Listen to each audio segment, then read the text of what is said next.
Oke, selamat datang. Pernah kepikiran nggak sih kalau memang ada pencipta, kenapa harus cuma satu? Ini nih bukan cuma soal iman loh, tapi ini juga teka-teki logika yang wah, dalam banget. Hari ini kita bakal coba kupas tuntas argumen rasional di balik konsep satu pencipta, yang kita ambil dari sumber-sumber teologi klasik. Nah, ini dia pertanyaan utamanya. Mungkin gampang ya buat kita nerima konsep satu pencipta. Tapi coba deh dipikirin, apa sih yang secara logika bikin nggak mungkin ada dua, tiga, atau ya banyak pencipta gitu? Inilah misteri yang akan kita coba pecahkan bareng-bareng hari ini.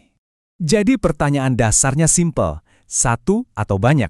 Tapi jangan salah, ini bukan soal dogma semata. Ini adalah sebuah investigasi rasional. Sejak dulu, para pemikir udah menyusun argumen-argumen logis yang kuat banget, dan sekarang kita akan bedah logika di baliknya. Oke, sebelum kita terjun ke argumen utamanya yang berat, kita mulai dulu dari bukti-bukti dasarnya. Anggap aja ini semacam fondasi, intuisi yang dirasain banyak orang, bahkan sebelum kita ngomongin logika yang lebih rumit. Ada dua nih yang utama. Pertama, bukti dari naluri atau yang biasa disebut fitrah. Tahu kan? Perasaan mendasar di dalam diri kita yang seolah-olah mencari sesuatu yang lebih tinggi, terutama pas lagi kepepet, nah itu dia. Yang kedua, bukti dari tanda-tanda universal atau ayat. Coba deh lihat sekeliling kita. Keteraturan alam semesta, dari planet yang orbit sampai rumitnya DNA kita. Semuanya itu kayak nunjuk ke satu arsitek yang sama. Analogi dari teolog Abu Hanifah ini benar-benar kena banget.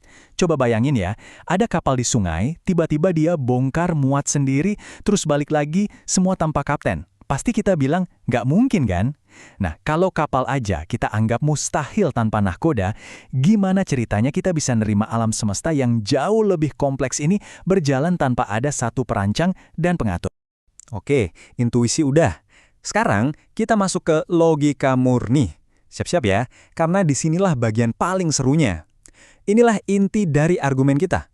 Sebuah eksperimen pikiran klasik yang keren banget namanya Burhan al-Tamano, atau bisa kita sebut logika pencegahan. Yuk, kita mulai eksperimennya.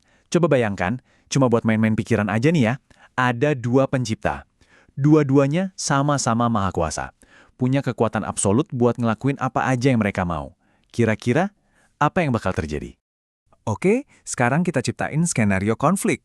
Pencipta A mau sebuah benda bergerak, tapi di waktu yang persis sama, pencipta B mau benda yang sama itu tetap diam. Dua kehendak ini jelas bertabrakan kan? Nggak bisa terjadi dua-duanya sekaligus. Dari skenario ini, secara logika cuma ada tiga kemungkinan hasil. Nggak lebih. Pertama, kontradiksi. Keinginan dua-duanya terwujud. Jadi bendanya bergerak sekaligus diam. Jelas ini mustahil kan? Nggak masuk akal. Kedua, ketidakberdayaan. Nggak ada satupun keinginan yang terwujud. Artinya apa? Dua-duanya sama-sama lemah, nggak ada yang maha kuasa. Nah, ini membawa kita ke satu-satunya hasil yang logis. Resolusi, cuma salah satu kehendak yang menang. Ini membuktikan dialah yang benar-benar maha kuasa. Sementara yang satunya, ya, terbukti lemah. Tentu aja, eksperimen pikiran tadi pasti bikin kita mikir, tapi gimana kalau, ya kan? Misalnya, gimana kalau mereka nggak pernah berkonflik sama sekali? Nah, ayo kita bahas beberapa skenario bagaimana jika yang paling sering ditanyain.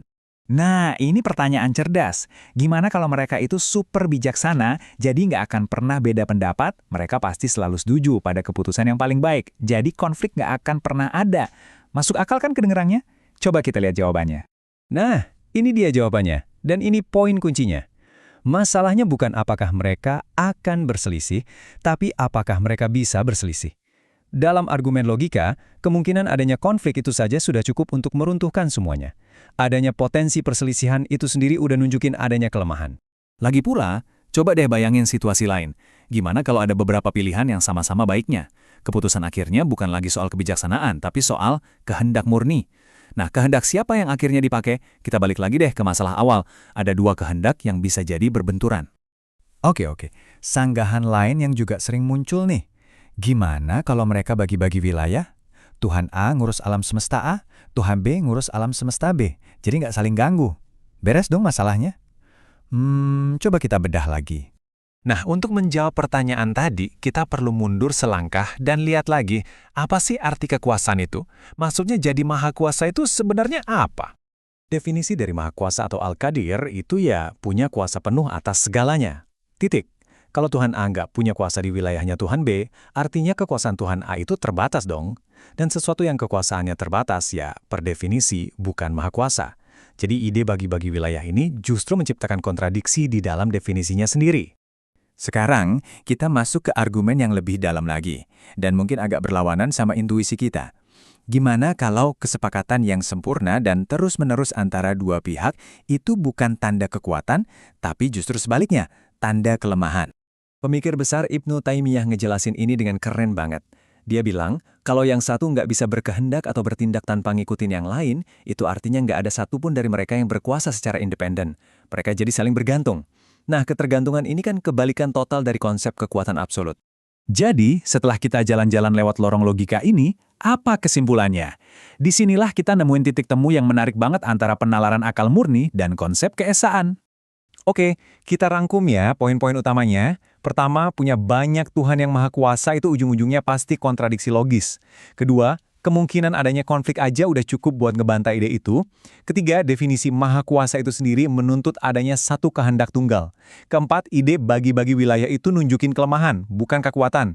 Dan terakhir, kalau selalu setuju, itu artinya nggak ada yang benar-benar independen. Semuanya secara logika mengarah ke satu kesimpulan. Dan inti dari semua ini, menurut sumber-sumber yang kita bahas, adalah sesuatu yang luar biasa. Akal itu ternyata nggak bertentangan dengan wahyu. Justru sebaliknya, akal memberikan kita fondasi logis yang super kokoh untuk salah satu prinsip teologi paling inti, adanya pencipta yang tunggal. Sebagai penutup, saya mau tinggalin satu pertanyaan buat kita renungkan. Kalau kita terima semua premis logika tentang satu kehendak tunggal yang berdaulat ini, gimana itu mengubah cara kita memandang alam semesta, cara kita melihat keteraturan, tujuan, dan kompleksitasnya? Dari hukum fisika sampai keajaiban kehidupan, apakah pandangan ini memberikan lapisan makna yang lebih dalam bagi kita? Coba direnungkan. Terima kasih sudah menyimak.